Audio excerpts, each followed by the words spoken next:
पहले तो पार्टी की गोभी खोदने में लगे हुए थे, लेकिन अब पार्टी के अंदर जाने का रास्ता ढूंढ रहे हैं।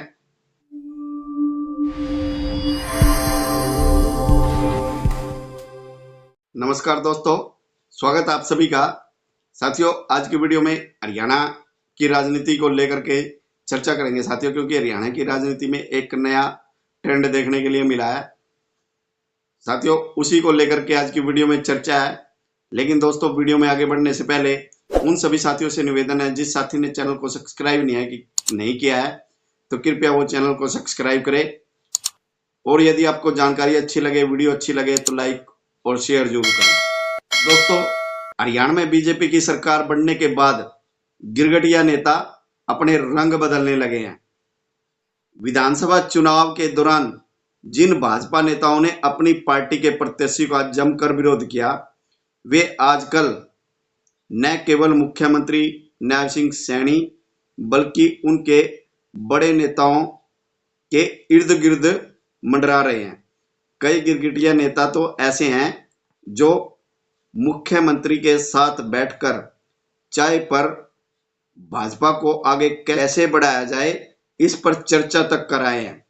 यह नेता चुनाव के दौरान जमकर पार्टी की गोभी खोदने में लगे हुए थे, लेकिन जैसे ही हरियाणा चुनाव परिणाम आए और हरियाणा में तीसरी बार बीजेपी की सरकार बनी तो इन नेताओं के रंग भी बदल गए।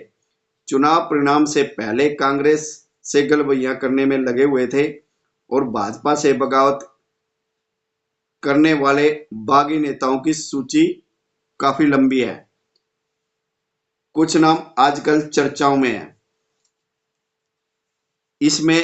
इस सूची में सबसे पहला नाम बरवाड़ा के पूर्व एमएलए जोगीराम सियाग का है।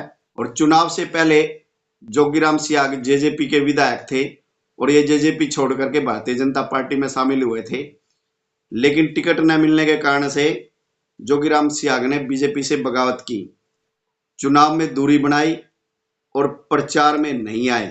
बार बार बुलाने पर भी नहीं आए और बार बार ये खाना बनाया, कभी शादी का और कभी किसी की मृत्यु का। और बरवाड़ा से जो इनके समर्थक हैं, 9 पार्षद कांग्रेस उम्मीदवार का समर्थन में लगे हुए थे। खुद जोगीराम सियाग भी कांग्रेस प्रत्याशी राम निवास गोडेला का समर्थन करते हुए नजर आए।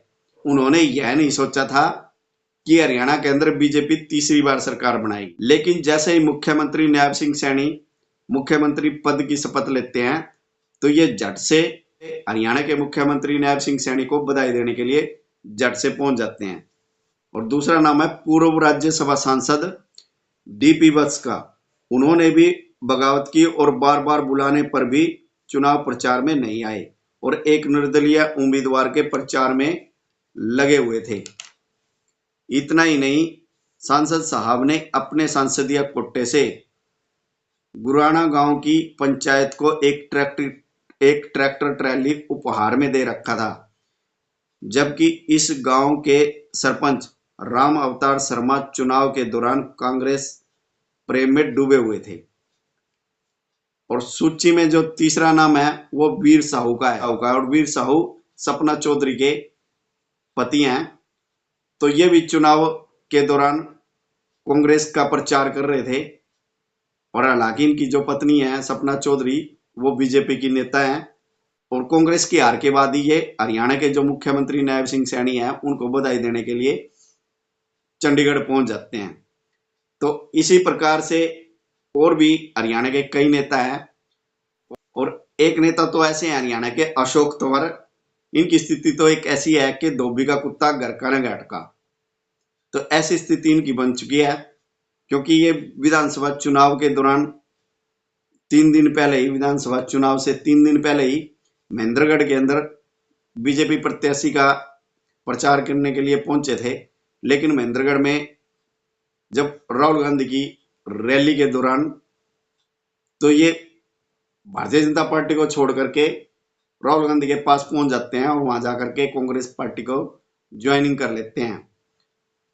तो लेकिन विधानसभा चुनाव में क्योंकि इनको भी ऐसा लगा था कि हरियाणा के अंदर कांग्रेस की सरकार बनने जा रही है, इसीलिए इनको ऐसा लगा कि अब राहुल गांधी के नेतृत्व में यदि पार्टी की ज्वाइनिंग कर लेते हैं तो कांग्रेस की, तो अच्छी पावर बन जाएगी, अच्छी पकड़ बन जाएगी कांग्रेस के अंदर।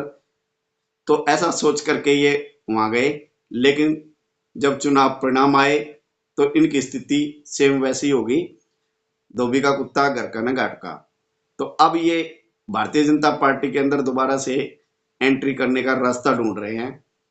और इसी प्रकार से ऐसी स्थिति हरियाणा के एक और नेता है विजेंद्र सिंह, जो 2019 में हिसार लोकसभा से सांसद भी रह चुके हैं। 2024 के लोकसभा चुनाव से पहले ही इन्होंने बीजेपी को छोड़ करके कांग्रेस ज्वाइन कर लिया था। इनको ऐसा लगा था कि अब इनकी टिकट कटेगी, हिसार से इनको टिकट नहीं मिलेगी, तो टिकट कटने के डर से ये कांग्रेस के अंदर शामिल हो गए, लेकिन कांग्रेस ने भी इनको टिकट नहीं दिया। और विधानसभा चुनाव के अंदर उचाना से विधानसभा से टिकट दिया, लेकिन वहां से भी हार गए और भारतीय जनता पार्टी की सरकार बन गई। तो अब ये दोबारा से भारतीय जनता पार्टी के अंदर आने का रास्ता ढूंढ रहे हैं कि अब कैसे भारतीय जनता पार्टी के अंदर शामिल हो जाए। इसी प्रकार से ऐसी स्थिति रणजीत चौटाला की भी है, जो 5 साल तक हरियाणा के अंदर मंत्री रहे भारतीय जनता पार्टी के साथ। और लेकिन विधान और लोकसभा चुनाव के अंदर 2024 के लोकसभा चुनाव में भी कुलदीप बिश्नोई की टिकट को काट करके इनको टिकट दी गई हिसार से, लेकिन फिर चुनाव हार गए। और विधानसभा चुनाव में जब इनको टिकट ना मिली तो फिर ये भारतीय जनता पार्टी को छोड़ करके जेजेपी के साथ मिल करके चुनाव लड़ा, लेकिन चुनाव हार गई। अब भारतीय जनता पार्टी की सरकार बनने के बाद अब दोबारा से इनके सत्ता का सुख प्राप्त करने के लिए ये नेता भारतीय जनता पार्टी के बड़े बड़े नेताओं के इर्द गिर्द चक्कर काट रहे हैं और रास्ता ढूंढ रहे हैं भारतीय जनता पार्टी में शामिल होने का।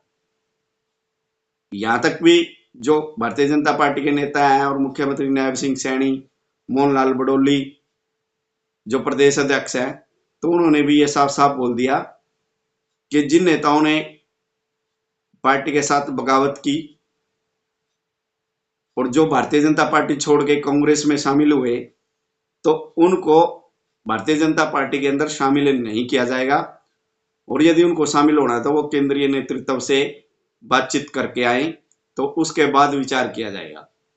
तो साथियों, अब आप बताइए कि जिन नेताओं ने सत्ता के लालच के अंदर भारतीय जनता पार्टी को छोड़ करके वो कांग्रेस में शामिल हुए या बागी हुआ, बगावत की, तो अब ऐसे नेताओं को भारतीय जनता पार्टी के अंदर शामिल होना चाहिए या नहीं होना चाहिए? क्या उनको शामिल कर लेना चाहिए भारतीय जनता पार्टी को पार्टी के अंदर? तो आप इसके ऊपर क्या विचार रखते हैं, तो कमेंट के माध्यम से आप जरूर बताइएगा। तो दोस्तों, आज की वीडियो में सिर्फ इतना ही। मिलते हैं फिर नई वीडियो में नई जानकारी के साथ। तब तक सभी दोस्तों को जय श्री राम, वंदे मातरम।